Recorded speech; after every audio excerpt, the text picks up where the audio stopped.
Selamat datang pada tutorial basis data lanjut dengan materi desain basis data. Pendahuluan. Aktivitas desain basis data menggunakan proses yang sistematis yang disebut metodologi desain, di mana target basis data diatur dengan RDBMS, ORDBMS, atau ODBMS. Metodologi desain menggunakan alat bantu seperti Designer 2000 dari Oracle, Irwin, BBWin, dan Paradigm, Soleh Platinum Technology, dan lain sebagainya. Biasanya, desain basis data kecil sekitar 20 pemakai tidak perlu sangat kompleks. Tetapi untuk ukuran medium atau basis data besar yang melayani beberapa grup aplikasi yang luas, puluhan sampai ratusan pemakai, pendekatan sistematis menjadi sangat perlu untuk melakukan desain basis data.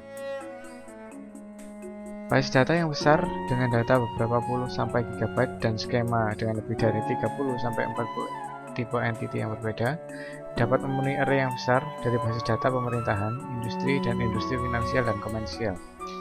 Sektor industri termasuk di dalamnya bank, hotel, airline, asuransi, utilitas, dan komunikasi menggunakan basis data untuk operasi setiap jam, 7 hari per minggu, atau operasi 24x7. Sistem aplikasi untuk basis data tersebut disebut sistem pemrosesan transaksi untuk volume transaksi besar. Aturan sistem informasi dalam organisasi. Sistem basis data menjadi bagian dari sistem informasi dari beberapa organisasi. Tahun 1960-an, sistem informasi didominasi dengan sistem file. Tetapi, sejak awal 1970-an, organisasi mulai berpindah ke sistem basis data. Untuk mengakomodasi sistem, beberapa organisasi membuat posisi administrator basis data atau DBA untuk mengontrol aktivitas basis data. Data independence memproteksi program aplikasi dari perubahan dalam organisasi logika dan akses fisik dan struktur penyimpanan. Sistem basis data menyediakan aplikasi baru, yaitu integritas data pada multiple aplikasi ke dalam basis data tunggal, pengembangan yang simple dengan menggunakan bahasa tingkat seperti SQL, kemungkinan didukung untuk browsing dan query oleh manajer dalam pemrosesan transaksi level produksi yang besar. Siklus sistem informasi. Pada organisasi yang besar, sistem basis data adalah bagian dari sistem informasi. Di dalamnya termasuk semua resource yang dilibatkan dalam koleksi, manajemen, penggunaan, dan diseminasi information resource dari organisasi. Pada sistem komputerisasi, resource adalah data itu sendiri. Perangkat lunak di PMS, perangkat keras komputer sistem, media penyimpanan, personal yang menggunakan dan mengatur data, DBA, pemakai akhir, dan pemakai, dan sebagainya. Perangkat lunak aplikasi yang mengakses dan mengubah data, dan programmer aplikasi yang mengembangkan aplikasi. Proses desain basis data. 6 tahap utama pada proses desain basis data adalah 1. Koleksi dan analisa kebutuhan, 2. Desain basis data konseptual, 3. Pemilihan DBMS, 4. Pemetaan model data, disebut juga desain basis data logika. Kemudian 5. Desain basis data fisik. Dan ke-6. Implementasi dan tuning sistem basis data. Tujuan desain basis data adalah memenuhi kebutuhan isi informasi dari pemakai dan aplikasi tertentu, menyediakan struktur informasi alami dan mudah dipahami, mendukung kebutuhan pemrosesan, dan performansi objektif seperti response time, processing time, dan storage space. DBMS mempunyai beberapa keuntungan dibandingkan sistem file, seperti mudah penggunaan, konsolidasi informasi perusahaan yang lebih luas, ketersediaan data yang lebih luas, dan akses data yang lebih cepat ke informasi. Dengan akses berbasis web, bagian data dapat dibuat akses global seperti pemakai luar, serta mengurangi biaya pengembangan aplikasi, mengurangi redundansi data, dan keamanan dan kontrol yang lebih baik. Beberapa DBMS sekarang mempunyai versi yang berjalan pada beberapa konfigurasi perangkat keras atau perangkat lunak. Kebutuhan aplikasi untuk backup, recovery, performansi, integritas, dan security harus juga dipertimbangkan, serta dirancang sebagai solusi total untuk pemrosesan informasi dan manajemen sumber daya informasi yang diperlukan dalam organisasi. Ringkasan. Terdapat aturan sistem informasi dalam organisasi. Sistem basis data dilihat sebagai bagian sistem informasi dalam aplikasi berskala besar. Basis data sebagai manajemen resource informasi dalam organisasi dan kelangsungan hidupnya harus tetap berjalan. Terdapat 6 tahap dalam proses perancangan. 3 tahap yang umum dalam rancangan basis data adalah rancangan konseptual, rancangan logika, dan rancangan fisik. Sedangkan tahap inisial adalah koleksi dan analisa kebutuhan yang biasanya termasuk dalam tahap pradesain. Ada beberapa kriteria organisasi dalam pemilihan di BMS. Jika permasalahan masih terdeteksi dan aplikasi baru diaplikasikan, rancangan harus dimodifikasi.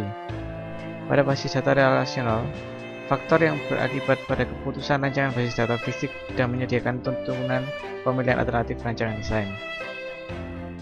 Latihan soal.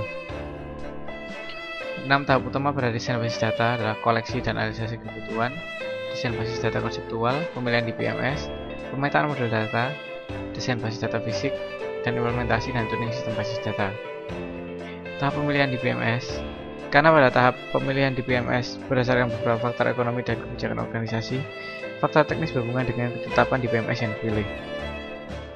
Yang termasuk faktor teknis adalah tipe di BMS, relational, atau objek lainnya, struktur penyimpanan dan akses path yang didukung di BMS, ketersediaan antar muka pemakai dan pemrogram, tipe bahasa query yang tinggi, ketersediaan alat bantu pengembangan, kemampuan berhubungan dengan operator client server, dan lain sebagainya. Mengapa perancangan skema dan aplikasi dilakukan secara paralel? Karena perancangan basis data tahap ini melibatkan dua aktivitas. Aktivitas pertama yaitu desain skema konseptual, menentukan kebutuhan data yang dihasilkan pada tahap 1 dan menghasilkan skema basis data konseptual. Aktivitas kedua, desain transaksi dan aplikasi, menentukan analisa aplikasi basis data pada tahap 1 dan menghasilkan spesifikasi level tinggi untuk aplikasi tersebut. Mengapa diperlukan koleksi dan analisa kebutuhan? Skema konseptual diproduksi dari tahap ini terdiri dari model data tingkat tinggi di BMS independen dengan beberapa alasan. 1. Tujuan desain skema konseptual adalah skema lengkap tentang struktur basis data, semantik, interrelationship, dan current constraint. Hal ini tergantung dari di BMS yang digunakan. Skema konseptual tidak tersedia sebagai deskripsi stabil dari isi data. Pemilihan di BMS dan keputusan desain dapat berubah tanpa mengubah skema konseptual di BMS independen. Dan yang terakhir, skema konseptual yang baik sangat penting untuk memakai basis data dan desainer. Penggunaan model data tingkat tinggi lebih ekspresif dan umum daripada model data dari di BMS. Mengapa diperlukan koleksi dan analisasi kebutuhan? Untuk mengetahui dan menganalisa keinginan pemakai terhadap suatu basis data sedetail mungkin, serta menentukan kebutuhan yang diidentifikasi bagian lain dari sistem informasi yang berhubungan dengan sistem basis data, termasuk di dalamnya pemakai dan aplikasi baru dan yang sudah ada. Kemudian kebutuhan tersebut dikoleksi dan dianalisa untuk membangun sebuah aplikasi basis data. Bagian karakteristik dari model data untuk rancangan skema konseptual harus diproses. Rancangan skema konseptual menguji kebutuhan-kebutuhan data dari suatu database yang merupakan hasil dari tahap 1 dan menghasilkan sebuah konseptual database skema pada DBMS independen, model data tingkat tinggi seperti EER atau Enhanced Entity Relationship Model. Skema ini dapat dihasilkan dengan menggabungkan bermacam-macam kebutuhan user dan secara langsung membuat skema database atau dengan merancang skema-skema yang terpisah dari kebutuhan tiap-tiap user dan kemudian menggabungkan skema-skema tersebut. Model data yang digunakan pada perancang skema konseptual adalah DBMS independen. Dan langkah selanjutnya adalah memilih sebuah DBMS untuk melaksanakan rancangan tersebut. Untuk rancangan transaksi, menguji aplikasi-aplikasi database di mana kebutuhan-kebutuhan telah dianalisa pada tahap 1 dan menghasilkan perincian transaksi-transaksi ini. Kegunaan tahap ini yang diproses secara paralel bersama tahap rancangan skema konseptual adalah untuk merancang karakteristik dari transaksi-transaksi database yang telah diketahui pada suatu DBMS independen. Transaksi-transaksi ini akan digunakan untuk memproses dan memanipulasi database suatu saat di mana database tersebut dilaksanakan.